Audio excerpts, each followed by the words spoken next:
Hall of Fame. And well, whatever. Right now, it's been near the end of the month, and we already had, the news involving the Basketball Hall of Fame nominees. First of all, congratulations to former Knick legend and well-renowned power forward Amari Stoudemire, two female legends that tried to evolve the WNBA game out of Candace Parker, that is now a well-known analyst, and Elena Deladona, that's a Mystics legend, and Doc Rivers is here. Yeah, I think we just lost the credibility right in a matter of time. I'm joking. But other than that, Doc Rivers, fam, I already heard the news involving Mike Malone, for a well-renowned NBA head coach, NBA champion coach, by the way, with the Denver Nuggets, not that long ago, and now he's going to be coaching the Tar Heels, the North Carolina Tar Heels. And then you give me this news? That's a coach that's going to be in the Hall of Fame. You show me Doc Rivers? If that's the case, one-hit wonders. Give it to Tyronn Lue. In his career highlight was him getting crossed up by Iverson, but at least he won a title with LeBron. He made a conference championship after his time with LeBron. Kicked out Chris Paul. And been nothing but perennial first round exit to rebuild. To choke job. But hell, Doc Rivers deserves to make it. Why? Because of tenure and connections. Doc Rivers has barely had a renowned 50-win season since his time as the Clippers head coach. In even those years, he didn't do anything with the Hall of Fame level talent he had after his NBA title win back in 2008.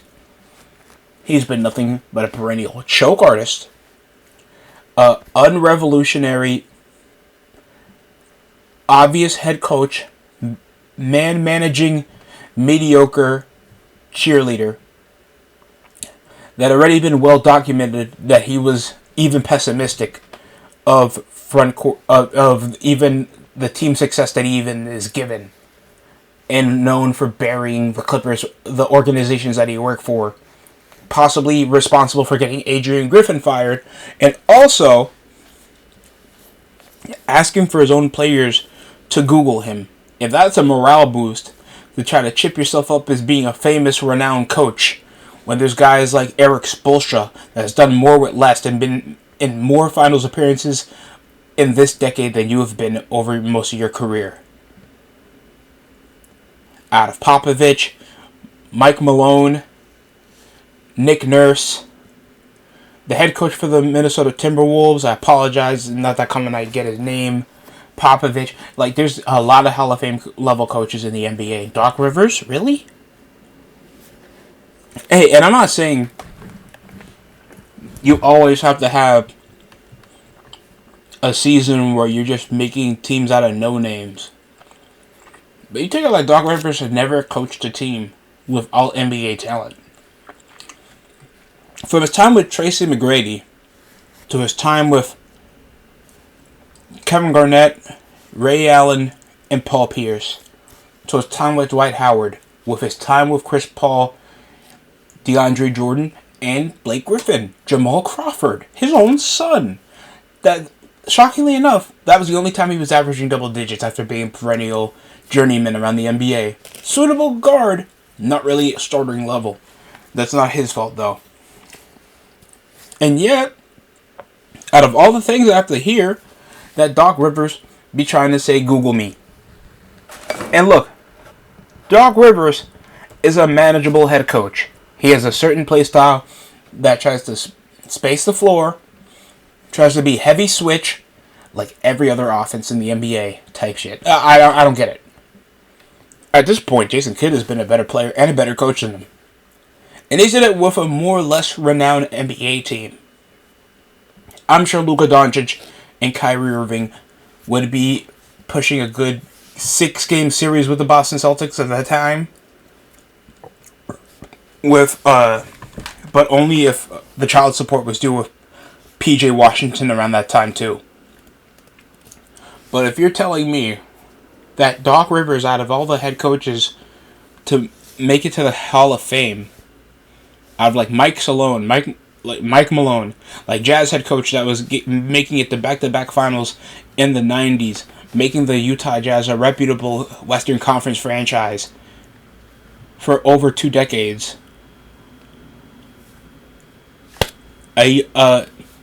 Just notable players that deserve to make it to the Hall of Fame. Hell, there's guys that have the same notoriety as Doc Rivers, but they won't be brought up. A la Tyronn Lue, if you want your player coach to get connections, that get opportunities, and you're telling me Doc Rivers deserves to be there. I don't know. I never get the hype for Doc Rivers. If him being a top 10 coach with the most percentile wins, I don't go anywhere. Never make deep playoff runs, not influential play of coaching, and never a reputable personality that doesn't put his players under the bus.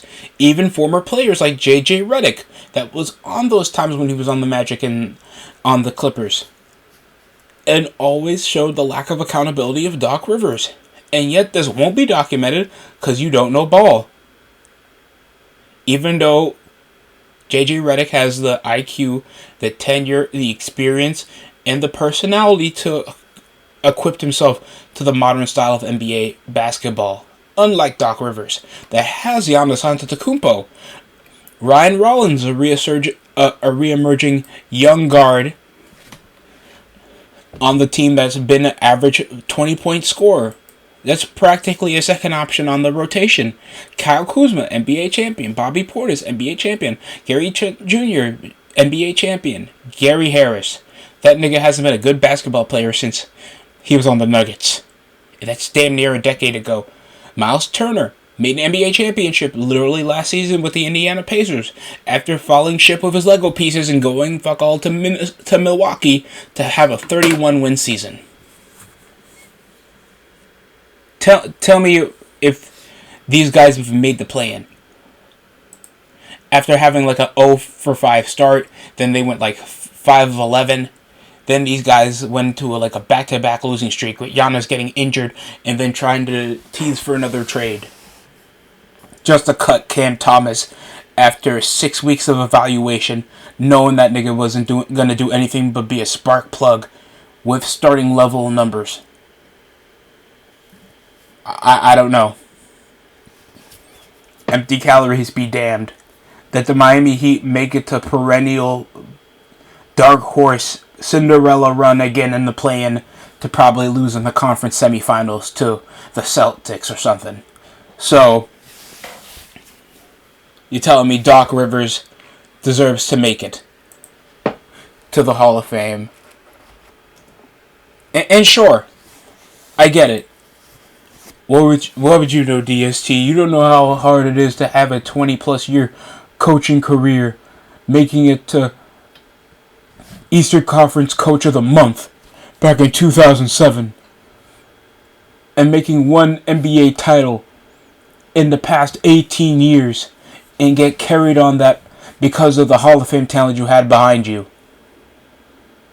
and then be a low poor spacing mess with no adjustment system to save your life.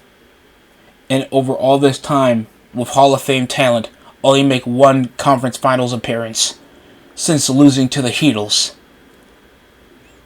And then Tyronn Lue makes a conference finals appearance just like that with the Clippers after he went over to Philadelphia and choked over a chance in the conference semifinals with Harden and Joel Embiid.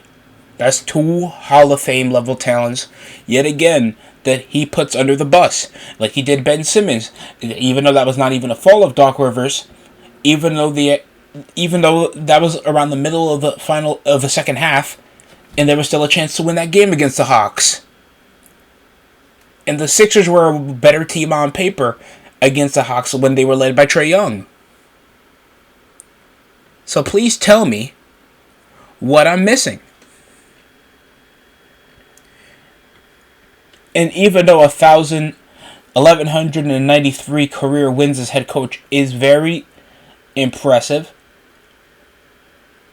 it's been over what all NBA talent with a win now head coach that's practically not even a structure builder, and he's fallen off with so many burnt bridges with so many personnel and players, and young head coaches losing opportunities to even build over a structure of culture on this team. There's no culture with Doc Rivers. I never get the hype.